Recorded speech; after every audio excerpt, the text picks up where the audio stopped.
Dear students, आज हम पढ़ रहे हैं क्लास 10th की हिंदी की बुक क्षितिज का यह अध्याय, जिसके लेखक है स्वयं प्रकाश और लेसन का नाम है नेताजी का चश्मा।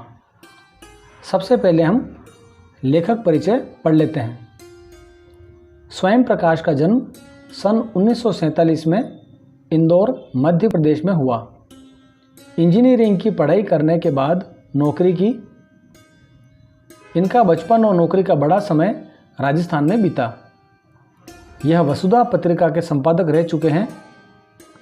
इनके 13 कहानी संग्रह प्रकाशित हो चुके हैं, जिसमें सूरज कब निकलेगा, आएंगे अच्छे दिन भी, आदमी जात का आदमी और संधान प्रमुख हैं।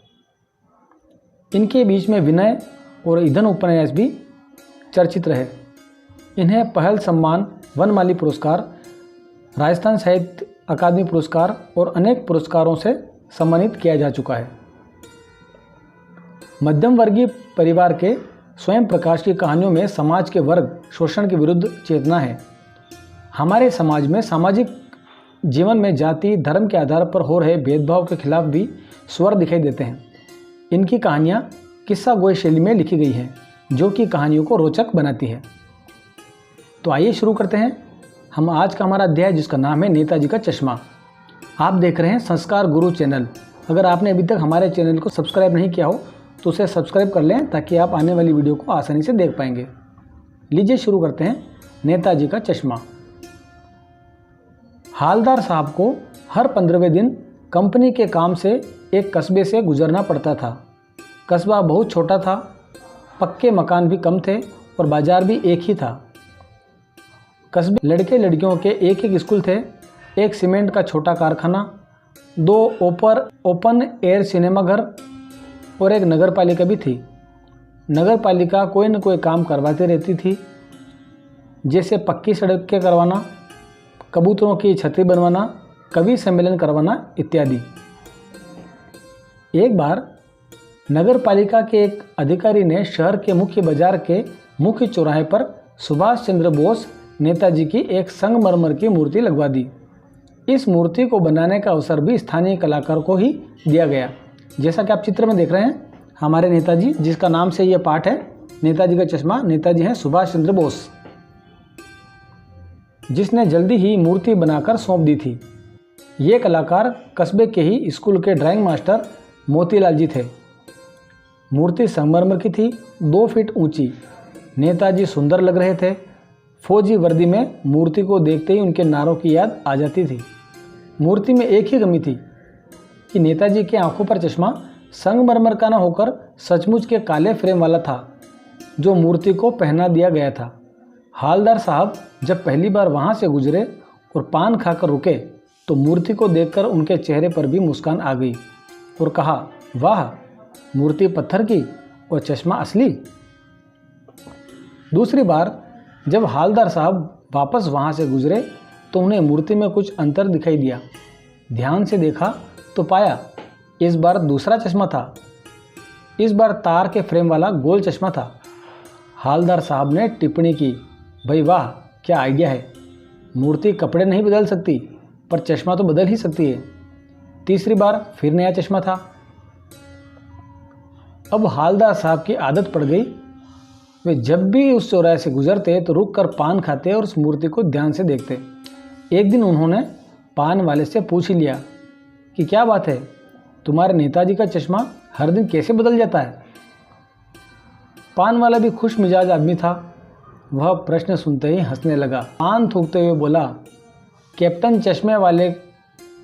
चश्मे वाला यह चश्मा बदलने का काम करता है।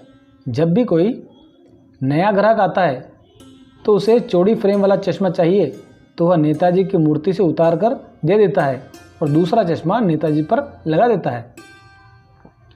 अब हालदार साहब को समझ आ गया कि चश्मा कौन बदलता है। कुछ समय बाद हालदार साहब ने देखा एक बेहद दुबला पतला लंगड़ा आदमी, सिर पर गांधी टोपी और आंखों पर काला चश्मा लगाए, छोटा सा बॉक्स और दूसरे हाथ में बांस पर टंगे बहुत सारे चश्मे लिए गली से निकल रहा था। वह फेरी लगाता था। यही कैप्टन था। 2 साल तक हालदार साहब नेताजी की मूर्ति के चश्मे को बदलते हुए देखते रहते, कभी गोल, कभी चौकोर, कभी लाल, कभी काला, पर कोई भी ना कोई चश्मा नेताजी के चेहरे पर आता। फिर एक बार ऐसा हुआ कि मूर्ति के चेहरे पर किसी भी प्रकार का कोई चश्मा नहीं लगा था। कुछ दिन पान की दुकान भी बंद थी। अगली बार फिर हालदार साहब आए और पान खाया और देखा कि मूर्ति पर चश्मा नहीं है, तो पूछा, आज तुम्हारे नेताजी की आंखों पर चश्मा क्यों नहीं है? तो पान वाले ने उदासी भरे स्वर में कहा, साहब, कैप्टन मर गया। हालदार साहब यह सुनकर मौन हो गए और चुपचाप जीप में बैठकर रवाना हो गए। 15 दिन बाद फिर हालदार साहब वहाँ से गुजरे और सोचा कि मूर्ति पर चश्मा नहीं होगा, कैप्टन मर गया, इसलिए आज वहाँ नहीं रुकेंगे, पान भी नहीं खाएंगे और मूर्ति की तरफ देखेंगे भी नहीं। और ड्राइवर से भी कह दिया, आज चौराहे पर रुकना मत, आज बहुत काम है। लेकिन हालदार साहब चौराहा आते ही मूर्ति की तरफ देखने लगे और जीप रुकवाई। जीप रुकते ही हालदार साहब कूदकर तेजी से मूर्ति की तरफ दौड़े और नेताजी के सामने जाकर खड़े हो गए। देखा कि मूर्ति की आंखों पर सरकंडे का बना छोटा सा चश्मा लगा हुआ था, जो बच्चों जैसा लगता था। सरकंडे यानी लकड़ी का बना हुआ, घास फूस का जो बनता है उसे सरकंडे का चश्मा कहते हैं।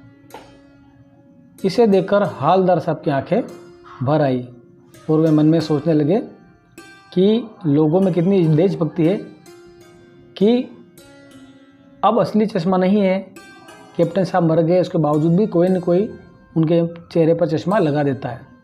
तो इस प्रकार हमारा यह अध्याय समाप्त होता है। Thank you.